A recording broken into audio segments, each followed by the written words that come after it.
Je vous souhaite la bienvenue sur cette nouvelle chaîne de développement personnel.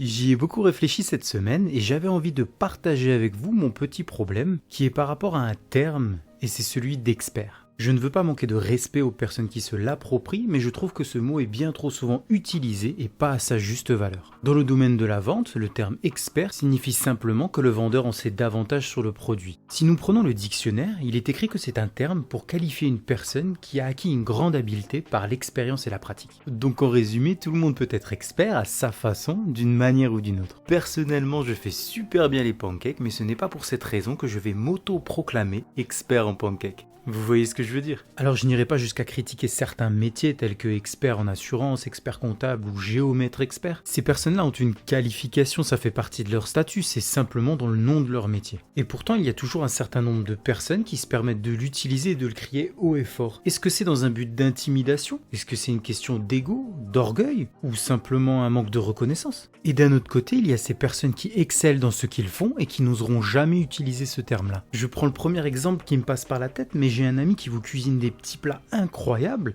il a vraiment un talent culinaire et pourtant il ne dira jamais je suis un expert cuisinier. Et je me pose aussi la question du pourquoi. Est-ce un manque de confiance en soi ou simplement une question de modestie?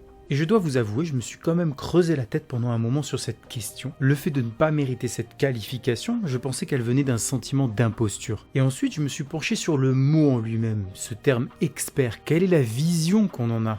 Pour ma part, à travers ce mot, j'y vois le genre de personne qui a réponse à tout. Presque au point où c'est lui qui prend une décision à notre place. Forcément, il sait mieux que nous ce qui est bon pour nous. En gros, tais-toi et fais ce que je dis. Vous voyez, c'est le genre de personne avec qui on ne partage pas, mais qu'on doit écouter. Je sais que beaucoup de personnes sont sensibles à ce terme et y voient une qualité, une sécurité, mais c'est juste un mot pour éviter de se poser la question s'il est vraiment bon ou pas. On se rassure à travers un mot qui ne représente en rien la réalité. Dans ce cas, j'ai peut-être une préférence pour le mot professionnel que je trouve plus doux, qui différencie de l'amateur, qui respecte la qualification, l'expérience et l'ancienneté de la personne. Mais pour être totalement honnête avec vous, il y a vraiment un mot qui me parle et qui sort vraiment du lot, c'est le mot passionné. Je le trouve plein de couleurs, il est profond, il nous amène au-delà d'un simple diplôme. La passion est quelque chose de contagieux. Allez discuter avec un passionné et vous en apprendrez énormément. Vous aurez même soudainement l'envie de vouloir faire la même chose. Ce que j'aime, c'est qu'un vrai passionné est humble dans sa démarche et ne cherche pas à en mettre plein la vue. Je discutais avec un chirurgien qui me disait que l'humilité est la clé du succès. C'est le meilleur moyen de se poser les bonnes questions, d'apprendre et de devenir la meilleure version de soi.